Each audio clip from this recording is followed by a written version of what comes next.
Welcome to Life Transformation Radio. This show is all about life transformations and our journey from where we were to why we are doing what we are doing today. We will discuss the hiccups, the roller coasters, and the blood, sweat, and tears that has been poured out while discovering our purpose. It is all about our transformations. Here is your host, Sean Douglas. Good morning, good afternoon, and good evening. Welcome to another episode of Life Transformation Radio. I'm your host, Master Resilience Implementer, TEDx speaker, business positioning strategist, and international best-selling author, Sean Douglas. This show is currently heard in over 90 countries. So whether it's your first time joining us or you've been listening to us for some time, I want to thank you to those who are listening from around the world. Life Transformation Radio is all about our transformation. Here, we tell the stories of why we're doing what we're doing, highlighting that transformational moment that changed our lives, and how we use it to then transform others and elevate their lives as well.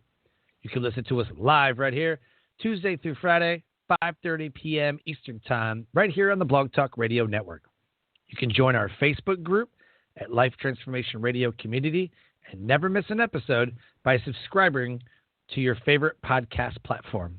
Life Transformation Radio is available on Apple Podcasts, Stitcher, Spreaker, Spotify, TuneIn, Radio Public, Overcast, CastBox, Google Podcast, Pandora, and you can subscribe to us on YouTube at Life Transformation Radio. On the show, my guests are entrepreneurs, speakers, business owners, coaches, podcasters, authors, amazing human beings that are impacting the world around them. And my guest today does exactly that. If you have any questions for any of the guests that I bring on the show during our live broadcast, go ahead and give us a call at 657-383-1109. Again, the number is 657-383-1109. And with that, please help me welcome to the show my amazing guest for today, Michael J. Penney. Michael, welcome to Life Transformation Radio. Hey, Sean. Thank you for having me. Dude, I'm super pumped to have you on the show, man.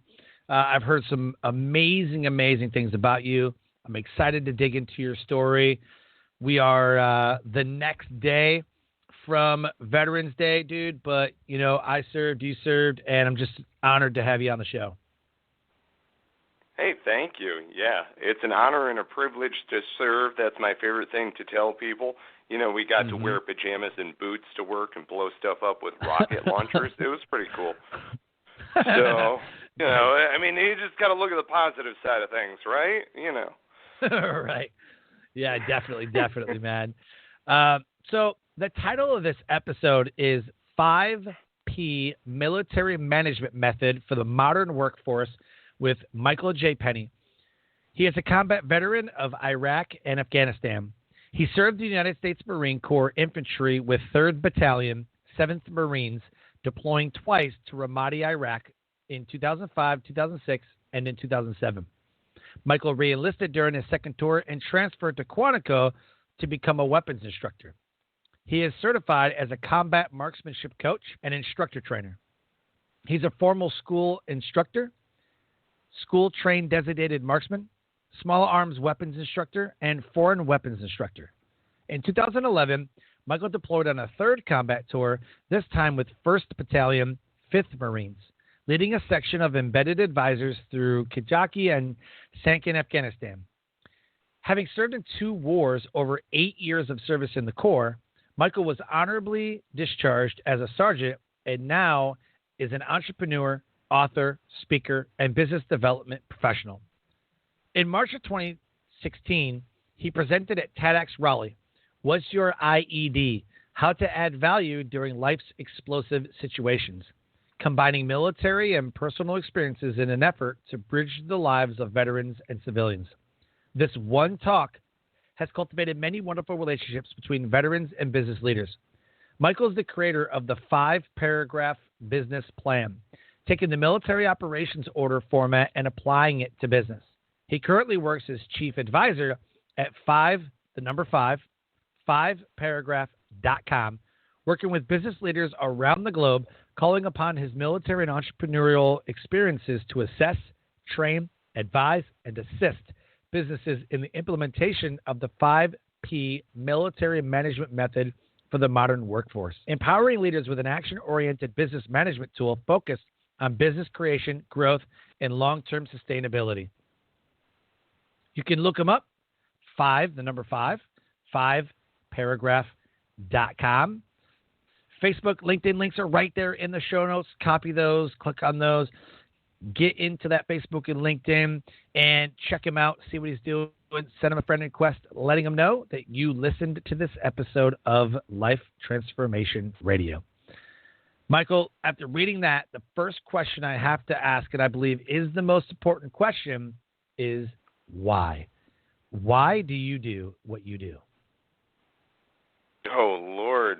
On a daily basis, why do I do what I do? I truly wish to empower every leader. And I say that from the standpoint of a maverick who never really fit in, but somehow figured out the leadership track. You know, I was a guy, I grew up playing hockey in Michigan, and I played 12 years of hockey. I also lettered in wrestling. I was the kid that teachers didn't really want in class, not because I was necessarily a ruckus, but I would question authority very frequently. And how ironic that I would go into the Marine Corps. Me too. Yeah, well, and the thing is, you know, people say, dude, why'd you go into the Marine Corps? I said, Marine Corps, infantry especially, is the most freedom that I've ever had in my entire life. Mm-hmm. Elaborate, right?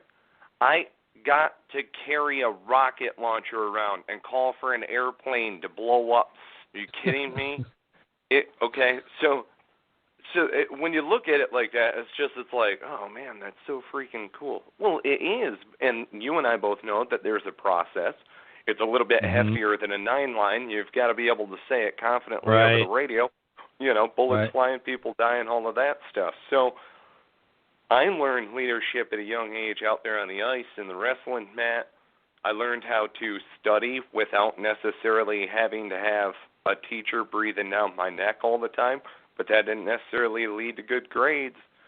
And so when I wound up going into the Marine Corps, it's not like all of a sudden I blossomed. I, like anybody else, went through the meat grinder, wound up serving 2 tours in Ramadi, Iraq, and I got to tell you that right there was the biggest transformation where, you know, I started to read more, I started to study more.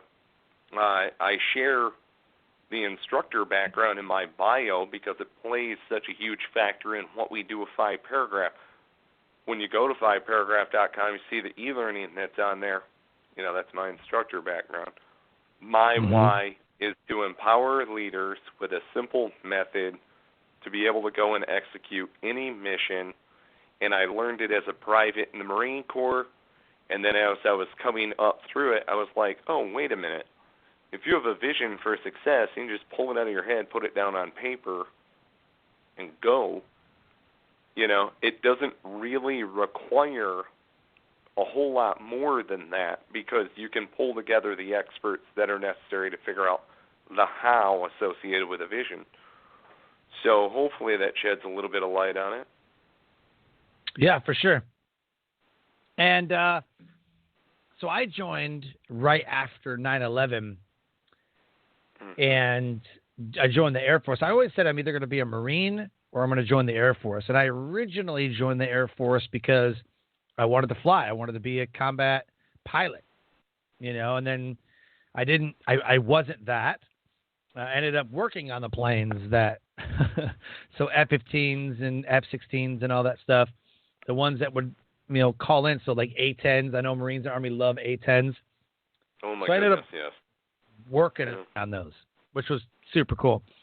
But my first deployment was to Kirkuk, and that sucked in 2003.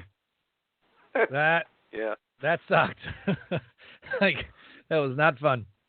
Well, then I took a job in 2006 to 2009. We're in what's called the CLSS, which was Combat Logistics Support Squadron.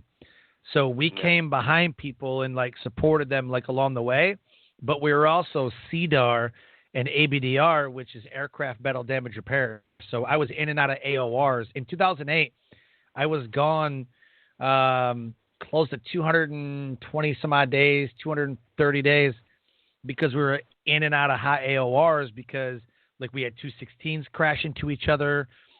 We had small arms fire happen at an A-10 where like he landed with like one half of a wing. It was so crazy the things that we did. But, you know, I was there in Bagram in Afghanistan. We were there in Kandahar. I was there in Kirkuk twice. I was there, you know, in the cool deserts like Qatar, UAE, like them fun ones, you know. So yeah. It's just, you know, man, I got kind of irritated when I went to Qatar because I was like, what in the hell? They got like a whole Fox Sports lounge there. Like Fox Sports literally built like this huge, it looks like Buffalo Wild Wings, but in silver and blue. It looks like you walk in there, it's like you're in a Buffalo Wild Wings. You're like, what the? Like, and all of us look at each other because we just got out of Bagram. And we were on convoys going through to get some airplanes and some people. And dude, we get off of that tour, man, that sucked. And we look and we're like, this is why the Air Force has a bad name. This is it. Like we walk in with like we got our weapons with us, you know, and they're like, what are you guys doing? We're like, oh my God, this is why we have a bad name. Right. That's why we're called the Air Force. Right. Well, no, everybody's a part of the team. Yeah. Yeah, I know exactly what you're talking about. On my way out on my last tour, we stopped through Kandahar, and they have a boardwalk with a TGI Fridays, a legitimate, like, hardwood on the inside and everything. I'd been eating Afghan food the entire time. My stomach was, you know, it was like I had lap band surgery or something. I housed all of a quarter of a cheeseburger, and it just owned me. And then the air raid sirens started going off. I went, like, what is going on here? People start filing out in pairs and stuff like that. I have no idea what's going on. I started 2 tours in Ramadi, okay? And the first tour is nothing but getting mortared. You know what it's like. Right. So it's... Oh, yeah. I don't really care if the air raid sirens are going off. That does not affect my psyche very much. I went outside. There were a couple of Army guys that were sitting there. They had the lightning bolts on the patch. I was like, what do you guys do? Of course, far too sarcastic.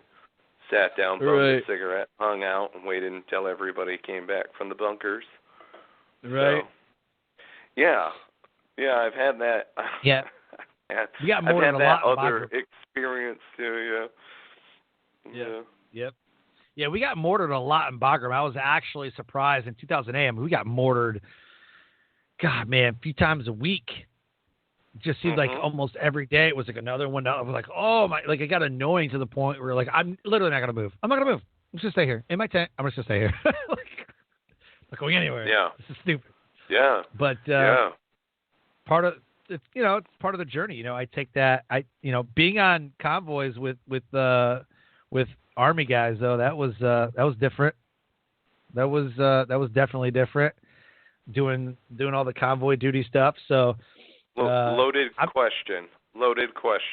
How did you coordinate all of that? How did you plan and coordinate all of that? What did you see him do? Right? I mean, besides the very big pictures that they looked at all the time? Right. So here's why it's a loaded question, by the way. It's because to plan and coordinate in between the different branches, we always use the same template. Right. We use the 5-paragraph. Right. See?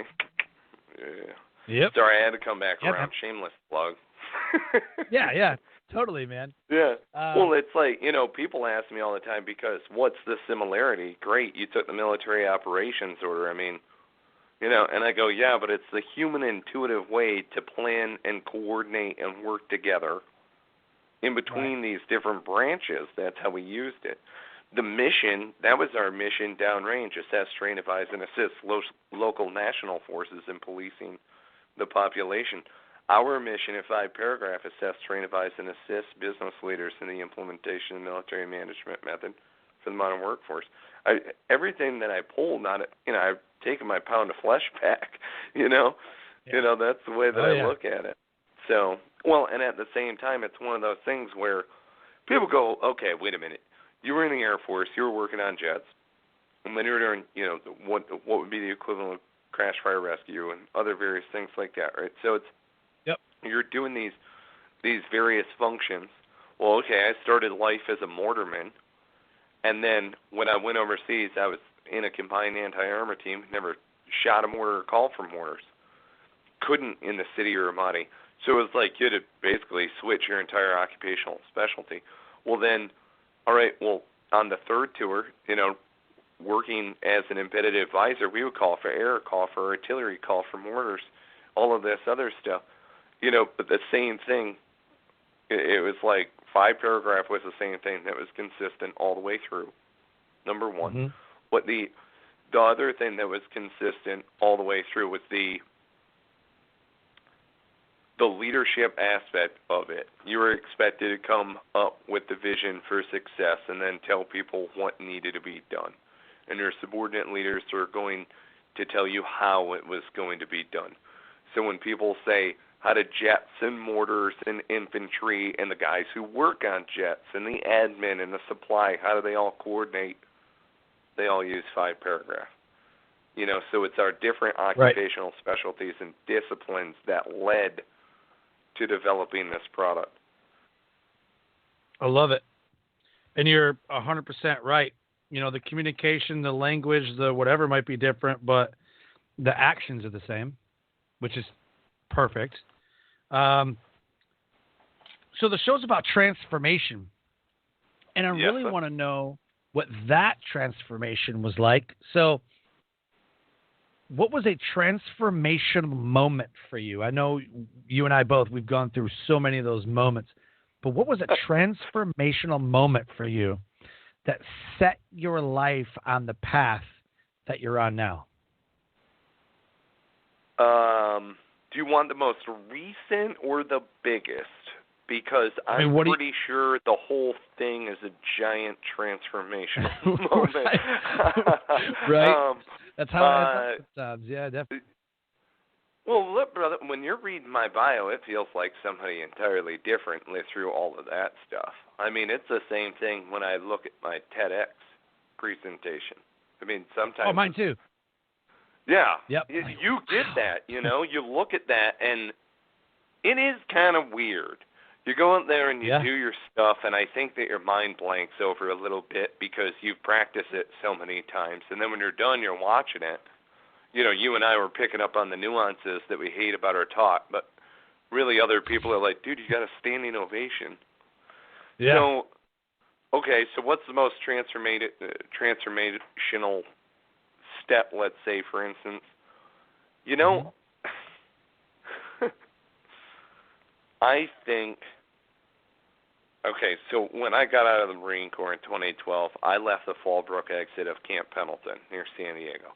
3 days later, I was in University of Massachusetts, Boston, at my first ever day of college, 26-year-old freshman. That was one of those moments where it was like, oh my goodness, this is another giant culture shock. Being a kid that grew up in Michigan, then going out to San Diego for boot camp, that was a culture shock. Going from San Diego to Boston for school, that was a culture shock. I now live just north of Raleigh. Another giant culture shock, but I was more ready for it. Yep. Right? So anybody who's ever been transient knows that it gets easier with time. But honestly, I think probably TEDxRaleigh was the most transformational because I needed validation. Until then, it felt like a lot of imposter syndrome. And then when that happened, it was like, okay, man, because I could do it in the Marine Corps. I could do the public speaking thing in a room full of lieutenants, or, if we were doing requal, that was even more nerve-wracking because you're out there projecting, okay, and you're yelling from your diaphragm. So you have to do the requalification for rifle annually in the Marine Corps, and then if we had any staff NCOs or officers that needed to qualify with a pistol, we would do that as well. you're out there, you've got 900 people that probably know more than you do Marine Corps-wise. A lot of them are older. A lot of them are saltier. But they're here for requal, and you're the one who understands the order 3574.2 kilo, backwards, forwards, leftwards, rightwards. So if you say the grass is purple and the sky is green, that's just how it is. Mm-hmm. And that's the thing that I needed to learn as an instructor, and that was very transformational. But standing up there at TEDxRaleigh and getting a standing ovation, that didn't happen when you were in the Marine Corps. Who the heck's going to give you? That was a fantastic course. Fantastic, sorry, Penny. Absolutely wonderful. Standing ovation, kind of maybe. No, I don't think so. But, yeah, being able to deliver that talk and get that, and it was only 12 minutes, and that was really, really, really cool, and that pretty much gave me the gusto that was necessary. But, that's a whole lot of putting myself out there in areas that I am ambitious about, and I did a whole lot of validation work along the way in order to make sure that I'm going down the right path. I feel like this is the right path. I've done the gut check on it. I want to make sure that I'm going down the right path. And I've done a lot of that along the way. But like anybody else, I've gotten pretty well beaten up along the way, too. Just like anybody else. I had somebody, and I echo this to fellow veterans whenever they're transitioning finally out of the military, 100%. Not into the reserves. You're done. You ain't going on base anymore. That's probably the bravest thing that you're ever going to do. Going to war to eat in comparison to transitioning out of the military. Yeah, I'm about to go through that right now. I retire next year after 20 years of service. So I get it. I'm about to go through that right now, and I've seen a lot of my friends, go through that stuff. So you mentioned so many things I want to just touch on that kind of made me smile. So number one, I'm from Michigan. I was raised in Detroit, like actual Detroit, not like I lived 20 miles away, but nobody knows what that city's called, so I'm just going to claim Detroit. I was born and raised in Detroit, so I'm not sure where you're from. Midland, awesome. I know where Midland's at. Really, so not really awesome. Well, we used to go up there. So as a kid transitioning into teenage years, and in my teenage years, I was part of a organization called the Knights of Columbus, and they had squires. So I was a squire from age 11 all the way to 18, and our yearly convention was in Midland, Michigan. So we're up there every summer. That's funny. So do you remember where it was held? Was it at the Holiday Inn? I got the mug. I'm sure it was Holiday Inn Convention Center. My grandfather was in the Knights. Yeah. So. That's awesome. My grandfather was in the Knights of Columbus and got me into it. So, but yeah, I'm pretty sure it was at the Holiday Inn Convention Center, whatever the convention center was, sprawling layout. But, that was, that I know exactly where Midland's at. And then I joined the military, and then I wound up here at North Carolina. So I live just an hour east of Raleigh, stationed in North Carolina. So. Wow. There you go. Yeah. And I even applied to TEDxRaleigh a bunch of times, but never quite made it. Yeah, they're all different. People ask me that all the time. How'd you get into TEDx? And I'm like, well, it's a little bit different in different places, and it's a salon license, and it's based on the people that are running the event. Yep. So if and you the have theme a of the talk, event. and the theme of the event. See, that was the other thing that was kind of interesting also is, I think when I came into it a little bit bewildered. My talk, adding value, really was like skirting the edge essentially of our topic of wanderlust. It kind of is adding value during life's explosive situations. But I think it has to do with when you're out there and you are wandering about rather freely and everything's great, and then you step on a landmine. What? You know, there's boundaries and limitations to kind of like we're just going to be happy-go-lucky with things. So anyway, I think that's why they wanted to include it in there. But anyway, it was an interesting batch of speakers, and anybody who is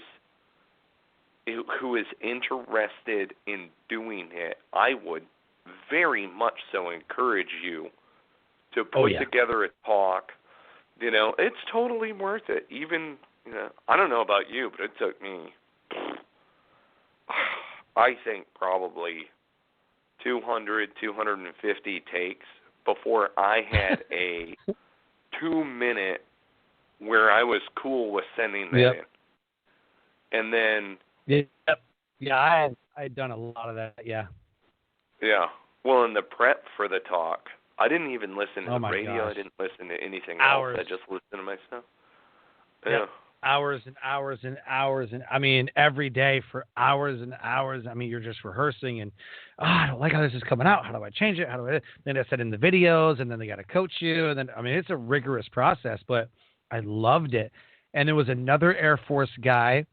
Actually, there's 2 Air Force guys and an Army guy that was on stage at that event. So another Air Force guy, and he was one of the guys that worked out of Dover, and his whole job was to bring caskets out of the KC-10 over at Dover. That was his job. So no, sir. Yeah, I did not that was. Job.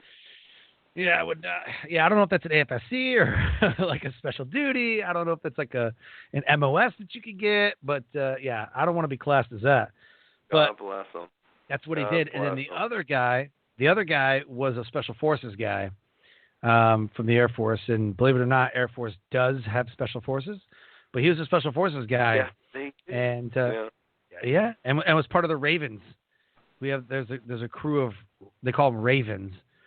And he was part of the Ravens crew. So it was just cool to be on. And then the Army guy, I think, was just a regular infantry guy. He just talked about his experiences and whatnot. But I just thought it was pretty cool. Like, I'm not the only guy after service, like, following this path. I think for me, for TEDx, that was probably one of the most transformational moments for me about TEDx was there was like this 14-year-old up there that had this huge nonprofit, hundreds of $100,000 she raises.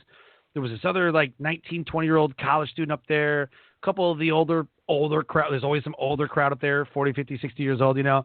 And then there's us military people, and I'm like, this is super cool. Like, I'm not the only one who's following this path. Like, maybe this is where I should be going. Because 2017 was when I did mine. I just kind of wasn't sure. But I knew TEDx as a speaker because I was a drill instructor back in 2009. That's when I learned how to speak and train and coach and mentor and scream and the whole thing, you know. Right. And I use those skills still to speak and train and coach as a suicide awareness trainer and another kind of trainer. And I mean, I was the guy. I was the instructor, you know, most of my career. So in 2017, I'm on TEDx. I'm like, look at all these other military people. I'm like, how freaking cool is this? I'm not the only guy, you know, it's like out of the military, like following his career, you know, whatever. So, it just made me feel good. Oh, no, I definitely understand. Well, you found fellowship outside of the military, which is absolutely key. When you finally transition out and all of your service is done, that's the biggest key that I tell people is you're going into this next role. You're ambitious about the next role, and you need to seek and find fellowship. You found fellowship in that experience. And, you absolutely belong. You know, people, for the longest time, go around trying to figure out, where do I fit in and all of this other stuff. I think it's more along the lines of where you pour your desire, passions, strengths, you know, that where you put yourself out there and other people along the way through constructive criticism, guidance, mentorship, they Mm-hmm. help steer along that path. Like, hey, man, you are good at writing. Oh, okay.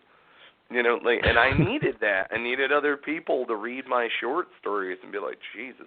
Sure. I've had people read my short stories and burst out laughing. I've had people read my short stories and burst into tears, you know, to make somebody feel, you know, it's something. If you're so inclined to go to michaeljpenney.com, and my name is Penney, like J.C. Penney kind of a deal. We're not related, but it's the same spelling, Penney. Go check out stories. Oh, yeah, and some of them are profane, so don't, like, give them to your kids or whatever. I don't know. I'm a father of 4. I don't care if my 14-year-old reads my writing, you know, whatever. But I'm telling you, that's the validation. You know, that's the thing. I've been to courses outside of the military where I'm going to an entrepreneurship course, let's say, for instance. So I digress a little bit here. Institute of Veterans and Military Families, they do the entrepreneurship boot camp for veterans. And I was in the 2014 class of Syracuse. And you do a 40-day correspondence course, and then you do 9 days in classroom. It's like drinking from a fire hose. I'm telling you, it's crazy. So, anyway, if you know, you're used to how we do schools in the military, right? I mean, you show up to a course, you do your PT, do your fit rep, boom, boom, boom, boom, boom. No, you aren't going to be here any longer than 28 days, otherwise I got to pay separations. So, which is, you know, we're like, give you a ribbon or something. So, anyway, the thing is, in finding myself out there, and I hope other people glean wisdom from this, I went to IVMF, a Marine. I felt as though I came home a veteran. And I say that because I found my pockets of veterans who care now about this mission, this new mission. And just like you said, oh my goodness, there's fellow veterans that are out here that are as crazy as I am that want to go this entrepreneurship route. Not every veteran wants to be an entrepreneur. You know, no. But we chose this route. You know, not every veteran wants to go be a speaker, an author, you know, all of these things, a coach. You know, and so when you seek each other out, you know, it's like, yeah, of course we want to find each other because we feed off of that spiritually. I have to have that. You want to talk about a transformation? Over 10 years ago, in between 2 tours to Ramadi and my tour to Afghanistan, I gave up drinking. Put a plug on the jug, said I'm done with this noise. Oh, yeah. Oh, man. I hit rock bottom and kept digging. And then when I went over to main side, they were like, my colonel's like, oh, yeah, he's good. He's totally fine, all of this other stuff. You know, we all drank and stuff like that. No big deal. Oh, yeah. And, oh, man, I was done with the interview. I was standing there in the office. Tim, I won't say his last name. He's a really good dude, though. Over there at main side, Consolidated Substance Abuse Counseling. And I closed the door, and I was like, nope, I want to quit drinking. And he just froze for a second, like, dude, you just would have slipped right through the cracks. You would have gone right back out there and stuff like that. And I did, man. I was really, really done. I just wanted to be done with it because I couldn't even keep up with it. I couldn't keep up with it even a little bit. So, dude, it was bad. Yep. You know, and that Air Force is yeah. Yeah, go ahead. Well, no, that's the stem of the TED Talk. Divorce, death, separation from loved ones, personal illness, loss of income, you know, or like demotion of rank, other stuff. Thankfully, I was never demoted or anything like that. I didn't have anything that led to that. Thankfully. You know, I put the dumpster fire out before it reached my house. But that's where the TED Talk that I did came from, is the fact that these are personal IEDs. You know, when the first marriage crumbled apart, I wasn't given the privilege of a giant, magnificent explosion. so that all of my friends saw how bad I was blown up and mangled. I wasn't given that. I've been blown up several times. Luckily, I have all of my limbs. Thank you, God. You know, but I wasn't given that when my heart was broken at a steakhouse. It's like, ugh. Right? Right. So that's the thing is, what do you do in those moments when everything just blows apart, but it's only happening to you? What are you going to do? Are you going to blow up in the restaurant, make a giant scene so that way people can coddle you? Is that the best idea? Right? So the big takeaway of all of it is, because you think I haven't encountered terrible situations since then? Boy, howdy, of course I have. You go out there doing as much stuff as I've done, right, and you've done. If you're out there and you're a motivator and you're ambitious about things and you want to go be a success in life, you got to put yourself out there in a lot of ways. When that happens, you're going to get beat up. You know, it's just going to happen along the way. Mm-hmm. But check this out, because you figured it out early. You figured it out before you actually transitioned out of the military because you found that fellowship out there. See, that was the thing, right? Because you probably figured it out when you put a plug on the jug. It's like, I've got to have fellowship. I've got to have other hurting spirits that are also trying to get over this stuff. And I got to give a quick shout out because this is live. Can I give a shout out for another event that's going to be live this weekend? Okay, sure. So if you're like us and you're like sick and tired of being sick and tired and all of that other stuff and you're just screw this jazz, go to Courageous Hope for Hurting People. Courageous Hope for Hurting People. If you're dealing with somebody like us, which is probably just as bad, there's a reason why there's Al-Anon meetings and all of that other stuff. Because you need fellowship. It's like my husband is a freaking drunk and I'm sick of dealing with this crap. You know, you need to have that fellowship when you're going through these transformations inside of you. You have to find that fellowship, and the group, the tribe that you're putting yourself to is going to be a big part of that. I started where it was like, you know, a lot of people, and they're like, oh, yeah, I'm going to go 30 and 30. I did 90 and 90. I did 90 different places in 90 days. I'm serious. And I, like, you know, I dove all in. I was all in on the drinking. I might as well be all in and get myself the heck away from it. And so there's this dude, Ricky. I freaking love you, bro. Ricky rolled up on a flamed out lime green Harley Davidson special edition FX car. Okay? And I'm like, this guy walks into that room, all in. I am all in. He pulled off his legitimate snake skin helmet. I was like, oh, yeah. There you go, buddy. Right? Waving his blonde locks in the air. Oh, my God. But he flipped his kickstand, threw his boots up in between his 8-hanger handlebars, threw his cell phone out, and was like, yeah, what's up? I mean, he killed this motorcycle and answered his cell phone in one pop. It was so Gary Cooper. It was awesome. And I'm like, this guy goes in there. I am going to be, all in. And when we went walking out of the meeting, he was my sponsor. And I was just that is hilarious. Yeah, the Air Force has ADAPT, which is ADAPT, Alcohol and Drug Abuse Prevention and Treatment. So I went through that because that was, man, it was killing me. You know, I think the lifestyle that I was trying to keep up with, you know, I built businesses while in the military, built the business while deployed, trying to keep up with, you know, the camaraderie and the unit. We call it esprit de corps. Right. So it's just that culture, man. You're overseas, you're just partying, you're crazy, and then you abstain from alcohol because you're going down the road, and then you know you get back to the States and it's just like party, man. Like you just cut loose, man.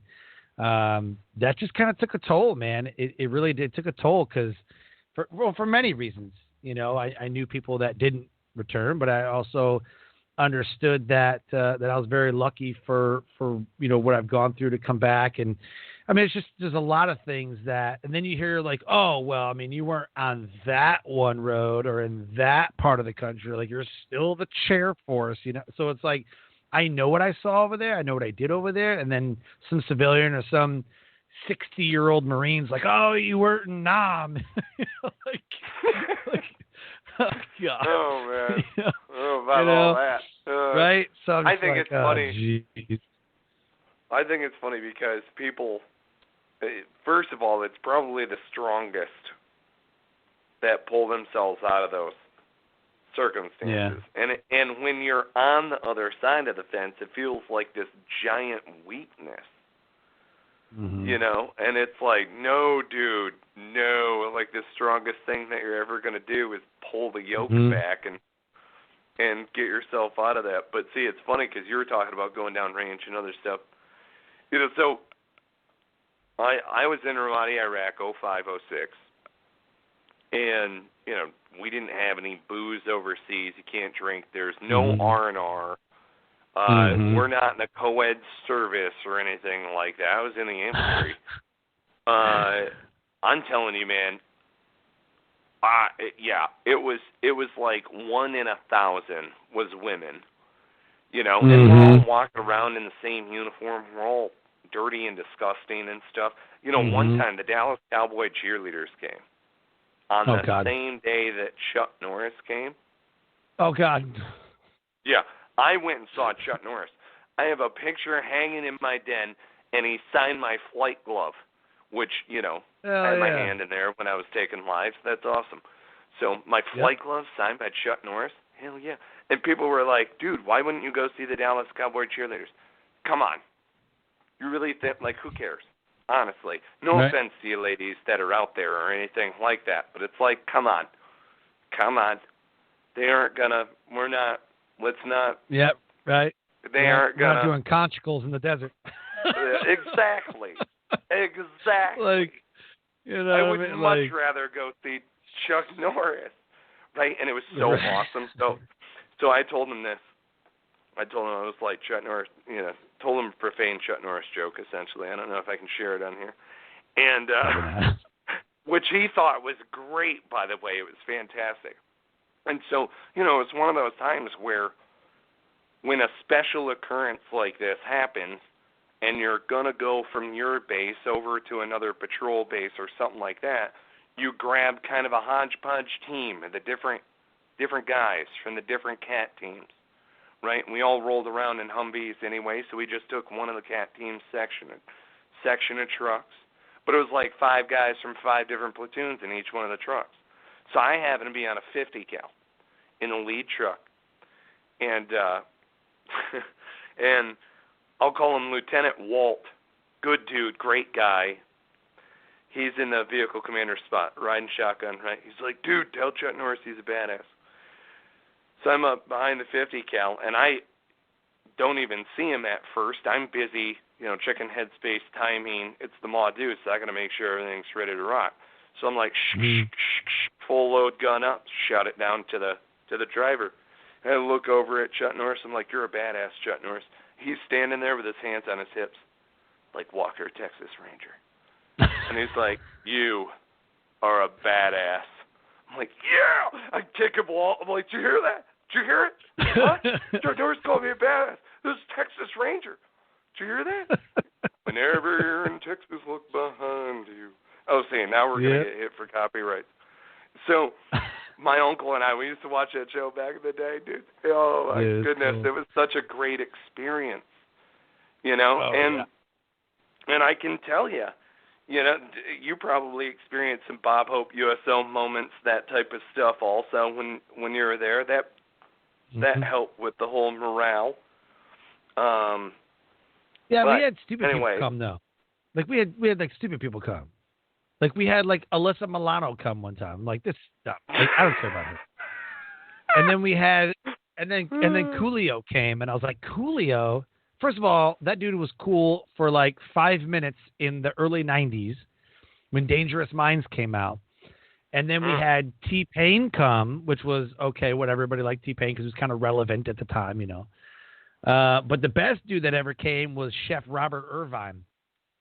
and he brought with him a coalition of people who cooked for us. Yeah. And so a bunch of Marines and Army and Air Force guys are sitting there in this chow hall, tent, and Chef Irvine's cooking food for us. It was so amazing. That was super cool. We've had a bunch of comedians come over and bands and stuff, and it's super funny when they don't care and they totally know what's going on with the military. Like the one band for the USO tour came through, and it was just raunchy. It was like Adam Sandler raunchy, right? The guy's like, so I was told not to talk about how men and women do business inside of some of these tents and stuff like that. I guess we're not supposed to do that. But look, guys, there's condoms right over there. Just go grab yourself some and, do your business. The brass man was like, oh, my God. He's like, make sure you pick out a good one and not one you'll regret when you go back home to the States to your wife. I mean, to your unit, and everybody was like, oh, no. So bad. Oh, so bad. Those guys I don't think ever got asked back. I don't think they're allowed back. Oh, man. That was the cool stuff, man. Well, yeah, and those are things where, we're sharing this now. I'm sure Chuck or, these guys on stage, if they heard a couple of veterans, saying, hey, that brought levity to the situation downrange, I'm sure that would bring a smile to their faces. Mm-hmm. I mean, I get it, they're entertainers, right? Chuck being a veteran helps. Right. But I gotta tell you, it's one of these things because we were chatting about these different transformations and other stuff like that. I think it's crazy, like I look at some of the prior service Marines that saw combat and the transformations that they went through in order to make a greater impact. And a lot of people don't even realize that they're veterans. Like Lee Marvin is another actor, that you didn't know was a Marine, let alone earned a Purple Heart on Saipan. Wow. Got hit in the sciatic. Oh, man. Oh, no, God. Thank you. Oh, goodness. Right? So, I mean, that's one of those where there are other people that are inspirational leaders and stuff that has come out of the military. Like another good guy, we should get him on the show, is Sean Jensen. He wrote Sergeant to CEO. I was having one of those days, dude. I was just real down on myself. When you're so high output and you just drag yourself all the way out and you're like, why am I even doing this? I made no progress. And then you look back on the stuff that you've done and you're grateful. And understanding gratitude has been the biggest thing for me, is understanding gratitude, being grateful, expressing gratitude. Yeah. So I was having one of those days. I was just real woe is me, and I typed in sergeants who became big time CEOs.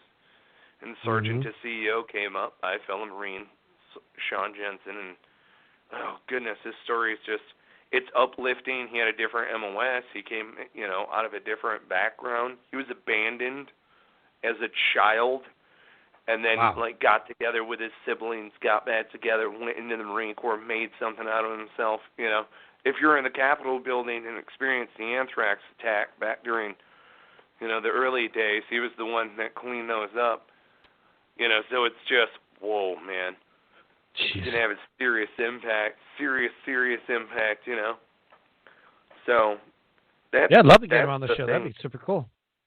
Yeah, well, and it's no coincidence whatsoever that so many people who are high output, high op tempo, all of that stuff come out of the military. I think honestly it's a proving ground for a lot of us. I said this earlier in the episode, at the beginning of the episode, really.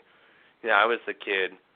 Like, oh man, my guidance counselor was fantastic. Georgie Knight, she was so awesome. She just cared about me, wanted me to graduate, barely got through high school.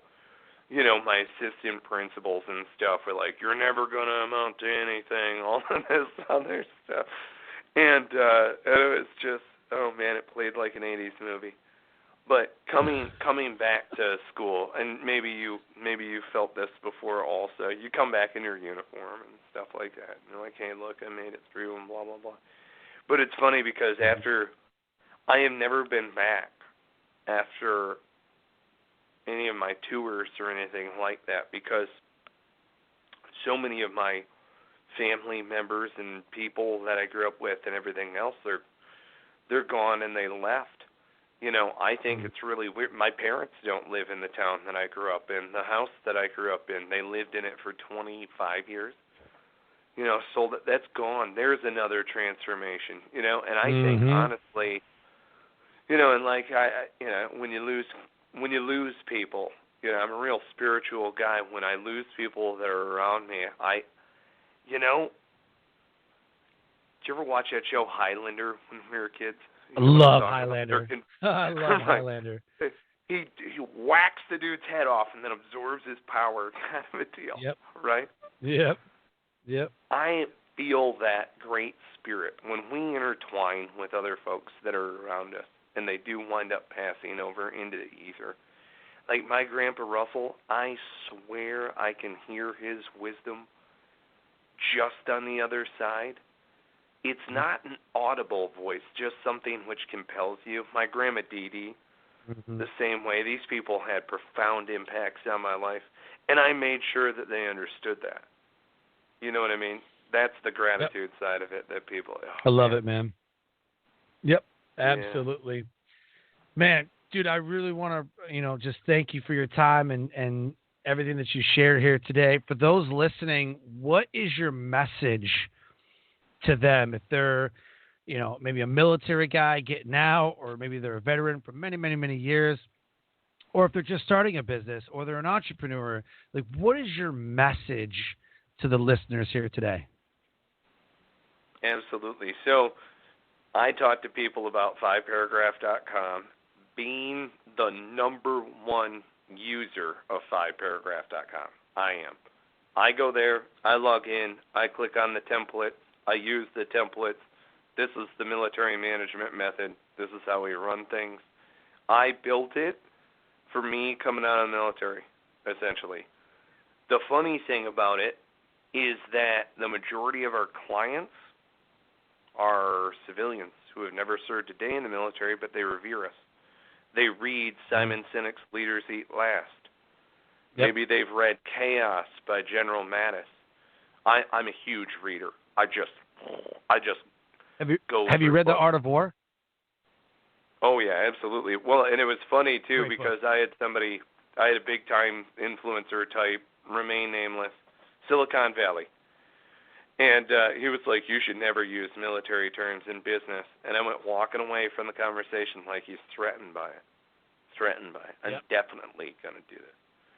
Yep. Because if I shouldn't use military terms in business, then The Art of War wouldn't be one of the most highly recommended books that's out there. But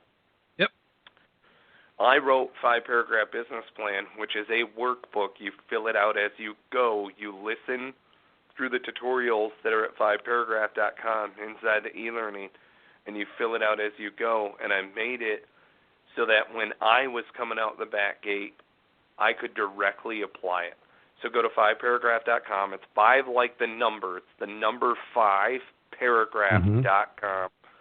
You can access the e-learning free, no charge. I use that word infrequently. You go and you click on e-learning, and you're going to have no charge access. Inside of the e-learning, you can download the template, see what we're talking about, get a feel for it. It's the military management method. It's not the Mike Penney stuff. So go to 5paragraph.com and apply it. And there you go. It's kind of like those steps. I really wish I could take those steps for you, but you've got to apply it yourself, and it works if you work it. So yeah, man. There you go. Love it. Yeah, I've done the research on that. I've been following you for a while. A lot of people talked about you before, like, dude, you got to get hooked up with this dude, man. He lives right in your area, man, right in North Carolina. You got to get hooked up with this dude. I'm like, okay. All right, let me see what he's up to. I was like, oh, okay, 5-paragraph. Okay, I know. All right, I got you. So it was super cool because like it's something I know. You know, so Yeah. when I see something, I'm like, oh, I can totally work this. Like I know what, I don't have to learn something else and apply something There you else, go. and then I just know it. Like boom, nailed it. So awesome. Again, thank you so much, man, for being an amazing guest on the show, and I wish you the best for the rest of 2020 and into 2021. Hey, thank you. I really appreciate the honor and the privilege just to sit down and have a conversation with a fellow who is as ambitious and going through all of this as a fellow veteran. So definitely stay in touch. And for everybody who's listening, connect with me on LinkedIn. So let's do this. Yep. There you go. Yep, the LinkedIn and Facebook links are right there. Search Michael J. Penney, Penney, on LinkedIn. Click on that link, copy and paste it, whatever you need to do. Send that dude a friend request. I promise you it is well worth the time to get to know what this man is up to. So go to number five, 5paragraph.com. Check it out. Go to the e-learning, watch the videos, look at the workbooks, do the work, do the homework, and I promise you, you will not regret it. As I close, I always say, live your brand. Find opportunities every day to live out those core values that you hold deep in your heart. And I call this living your brand. So until next episode, live a great life.